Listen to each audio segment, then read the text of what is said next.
what reasoning has the MEC given for failing to register these homes? Clemens, thank you for the opportunity. We wish that we knew. I mean, we can appreciate that the government is hard-pressed and under-resourced, but for them to resist other organizations like ourselves and many others to help with the orphan crisis and the foster care crisis is just beyond us, whether it's negligence or something else. We do not understand why they've done this. What are you going to do now? So the government is in contempt of court, the Department of Social Development. And let me hasten to add, there's some great people there who have worked really hard, but it's middle-level bureaucracy who, in April, a court order was awarded in our favor to register us. 7 months later, there was a contempt of court order. So here we have the department, the MEC in particular, just flouting what the court has said, and that is to simply register us so that we can do our job. And humanity cries out, these children cry out. There's an orphan crisis, there's a foster care crisis, and there's no response from them. Yeah. What have been the implications of the MEC delaying to register the homes? You're saying you still don't have a reason for why they've been in contempt of court and they're failing to just do what the court says. On your side, what are the implications? So in 2015, we had 8 homes in action and 50 children in foster care, and we helped facilitate, played our part with 20 adoptions. Now in 2020, 3 of those homes are closed, and we only have 30 children in foster care. We could do so much more, and I hasten to add, we're not the only ones. There are many other organizations that are experiencing the same resistance that we don't understand from Department of Social Development. And as I said, we won the case. We won a contempt of court case.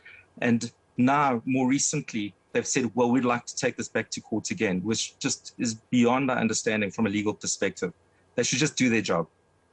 Yeah, and just respect the court as well. So if the court has ruled in this way, all you can do is just to respect what the court says. So are you saying that now there is no other recourse for you? You will have to wait to hear what the MEC has to say, or do you have other options you can explore? So the court order should have just been adhered to. And what they've recently done is they've said we need to go to court again. So we've got a court date in September. Now, bearing in mind, we already had a court order in April last year. So there's just been delay. And there are children out there who are being abused, sexually molested, living on the street.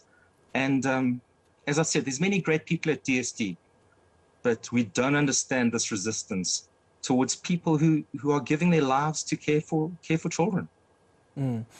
Help us understand how the registration process works. Do you approach the department as an organization and say, these are the homes that we would like to establish, this is where they will be, or is it the department that then approaches you and say, let's see how big the home is and let's have that registered? How does it work? Yeah, great question.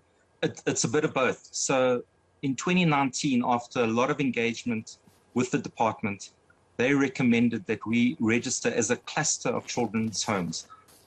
We had 8 homes in operation then, and we're looking to create a real environment akin to family for these children. So it's 6 or 7 kids in each home.